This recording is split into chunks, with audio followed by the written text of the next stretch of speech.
বন্ধু তোমার কপাল জুড়ে চিন্তা লোকের ছায়া।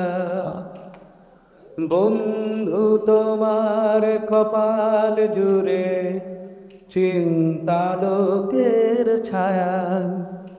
বন্ধু তুমি একটু হেসো, একটু কথা বলো। বন্ধু আমার বন্ধু তুমি, বন্ধু মোরা কজন, তবু বন্ধু মন হলো না আপন। বন্ধু তোমার চোখের মাঝে চিন্তা খেলা করে। বন্ধু তোমার কপাল জুড়ে চিন্তা লোকের ছায়া।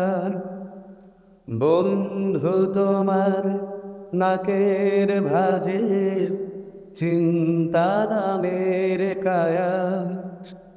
বন্ধু এসো স্বপ্ন আঁকি চারটা দেয়াল জুড়ে।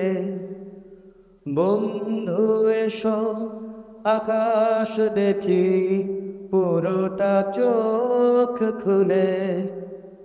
বন্ধু এসো জলে ভাসি বুক ভাসানোর সুখে।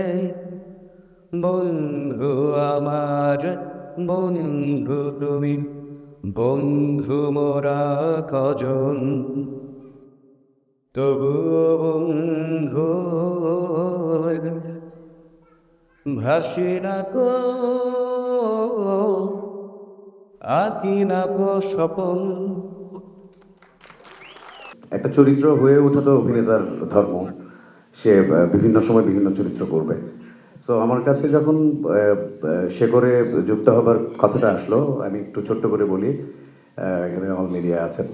আমি যুক্ত হয়েছি আসলে এফএস নাইম ভাই আমাকে হুট করে ফোন দিয়েছিল, তখন শুটিং চলছিল। ডিরেক্টরকে সে আমার কথা বলেছে, প্রথম তো আমার কাজ দেখেছে এর আগে।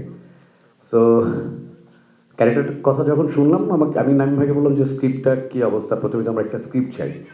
তো আমাকে বলছিল যে আমি এই সিনেমার হিরো, আপনি ভিলেন। সো যখন এই কথাটা বললো, তখন আর এফএস নাইম ভাইকে আমি ভীষণ রকম পছন্দ করি, আমি তার প্রতি আস্থা রেখেছি এবং আমি ব্যাগট্যাগ গুছিয়ে চলে গেছি শুটিং করতে। আর সহসভাপতি বা যুগ্ম সম্পাদক এই আজিজদেরকে তো আসলে আনাচে কানাচে দেখা যায়, একটু কিছু হলেই তারা মানে ফনা তুলে দাঁড়িয়ে পড়ে। সো সেখানে আমার কাছে মনে হয়েছে যে এইটা একটা স্কোপ। এমনিতে তো আর কোনো সময় পলিটিক্স করবো না, এই মানে অবস্থায় যদি একটু সভাপতি সহসভাপতি বা যুগ্ম সম্পাদক যদি হওয়া যায়, চান্সটা আমি নিয়ে নিয়েছি আসলে।